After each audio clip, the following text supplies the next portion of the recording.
આપણે ખેતીની અંદર અવનવી પ્રોડક્ટો દરેક વખતે વાપરતા હોઈએ છીએ, પણ આજ એવી એક પ્રોડક્ટની મારે તમને વાત કરવાની છે કે જે અન્નાઈ કંપનીની 23 વર્ષ જૂની કંપની છે અન્નાઈ કંપની, અને એની એક જે પ્રોડક્ટ છે ફૂલ જેલ કરીને, એ અત્યારે માર્કેટની અંદર ધૂમ મચાવી રહી છે.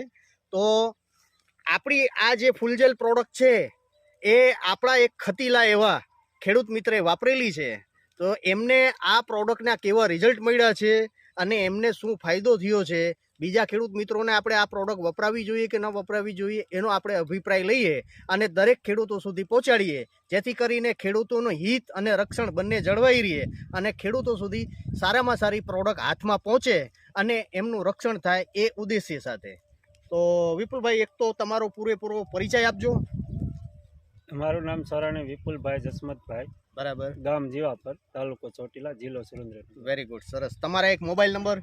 8488 077 111. Thank you. હવે વિપુલભાઈ, તમે ઘણા વર્ષથી અમારી કંપનીની જે છે બધી પ્રોડક્ટ વાપરો છો, બરાબર છે? સીઝ ફાયર છે, આપણે થાર છે, પછી ફટાફટ છે, ફૂલ જેલ છે. તો આ જે પ્રોડક્ટ છે આપણી ફૂલ જેલ, એ તમે કયા કયા પાકમાં વાપરેલી છે? મેં મગફળીમાં, તુવેરમાં પણ વાપરી, બરાબર, ચણામાં હોતન વાપરેલી છે, બધા પાકમાં વાપરેલી છે.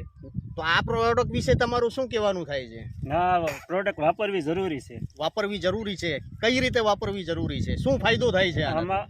ફૂલ જેલ વાપરવાથી ફ્લાવરિંગ આવે છે, સાથે સાથે કુળેપ પણ આવે છે. વેરી ગુડ, વેરી ગુડ, સરસ સરસ. ફ્લાવરિંગ આવે છે અને સાથે સાથે કુણપ પણ આવે છે, જેથી કરીને બે કામ એક સાથે થાય છે. ફ્લાવરિંગ વધે એટલે ઉત્પાદન વધવાનું જ છે ખેડૂત મિત્રોને. તો આ પ્રોડક્ટ વિશે તમને ખાસ જણાવવામાં આવે તો આ જે છે એક અન્નાઈ કંપનીની 23 વર્ષ જૂની પ્રોડક્ટ છે, જે અત્યારે માર્કેટમાં સતત ને સતત ધૂમ મચાવે છે. આ પ્રોડક્ટનું એક સિસ્ટમેટિક કામ છે. સિસ્ટમેટિક એટલે કે કોઈ પણ પાક ઉપર તમે છાંટો છો એટલે એને જે વસ્તુની જરૂર છે એ પૂરી પાડે છે. દાખલા તરીકે હાઇટની જરૂર છે તો હાઇટ વધારવાનું કામ કરે છે, ફ્લાવરિંગની જરૂર છે તો ફ્લાવરિંગ વધારે છે, અને કુણપની જરૂર છે તો કુણપ વધારે છે. સાથે સાથે ક્લોરોફિલ એક્ટિવિટી ઉત્પન્ન થાય એવું એની અંદર એક ટેકનિકલ એડ કરેલું છે, જેથી કરીને કોઈ પણ છોડની અંદર ક્લોરોફિલ એક્ટિવિટી વધે, હરિતકણ બનવાના વધે, જેથી કરીને છોડનો સારામાં સારો ગ્રોથ થાય. છોડનો વ્યવસ્થિત ગ્રોથ થાય અને છોડ તંદુરસ્ત રહે તો બધી રીતના પાક તંદુરસ્ત રહેવાનો છે, રોગ જીવાતો પણ ઓછી